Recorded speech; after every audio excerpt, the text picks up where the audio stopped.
মৌলভীবাজারের কুলাউড়ায় বিএসএফ এর গুলিতে এক বাংলাদেশি নিহত হয়েছেন। অন্যদিকে কুষ্টিয়া সীমান্তে শিশুসহ ১২ জনকে পুষিনের চেষ্টা করেছে ভারতীয় সীমান্তরক্ষী বাহিনী, তবে প্রতিরোধ করেছে বিজিবি। এমন উত্তপ্ত পরিস্থিতিতে ঢাকায় নিযুক্ত নতুন আসা ভারতীয় হাইকমিশনার জানালেন, আলোচনার মাধ্যমেই সমাধান সম্ভব। বিস্তারিত জানাচ্ছেন জামিল হাসান শান্ত।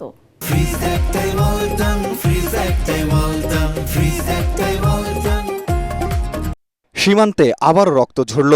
মৌলভীবাজারের কুলাউড়ার সীমান্তে বিএসএফের গুলিতে মুজিবুর রহমান নামের এক বাংলাদেশি নাগরিক নিহত হয়েছে। কুলাউড়া থানার পুলিশ সদস্যরা সন্ধ্যায় এ তথ্য নিশ্চিত করেছেন।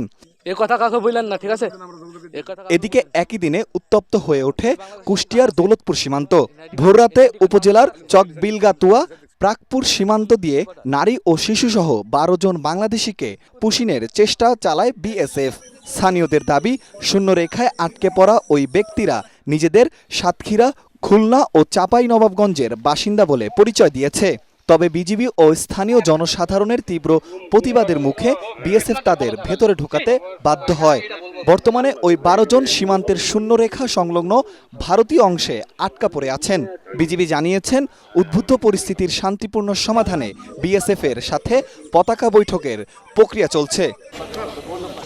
এমন এক অস্থিতিশীল মুহূর্তে বেনাপোল সীমান্ত দিয়ে বাংলাদেশে প্রবেশ করলেন ভারতের নতুন হাই কমিশনার দীনেশ ত্রিবেদী। ভারত ও বাংলাদেশকে শক্তিশালী গণতন্ত্রের দেশ হিসেবে অভিহিত করে তিনি বলেন, দুই দেশের স্বার্থ রক্ষায় একসাথে পথ চলা জরুরি। সীমান্তে পুশিন ও হত্যাকাণ্ডের মতো ঘটনার বিষয়ে প্রশ্ন করা হলে তিনি বলেন, পাশাপাশি দুটি রাষ্ট্র থাকলে অনেক সমস্যা থাকবে, তবে আলোচনার মাধ্যমেই সেই সমস্যার সমাধানের পথ রচিত হবে। যা হবে একসঙ্গে হবে, বুঝেছো? আলাদাভাবে আমি ভাবছি, আমার মনে হচ্ছে ঢুকছি, দেখুন তো হেঁটে চলে মনে হচ্ছে না যে আমি বাংলাদেশ আছি। একই আকাশ, একই বাতাস, একই যন্ত্র। তাহলে আমরা মিলে মিশে ভিসার সব বললে আমার সব মাথায় আছে, একটা খালি বলে যায়, সবাই খুশি হবে ওই কাজটা। বেনাপোলে তাকে স্বাগত জানান ভারতীয় হাই কমিশনারের ভারপ্রাপ্ত হাই কমিশনার প্রবণ কুমার ভাদে সহ অন্যান্যরা।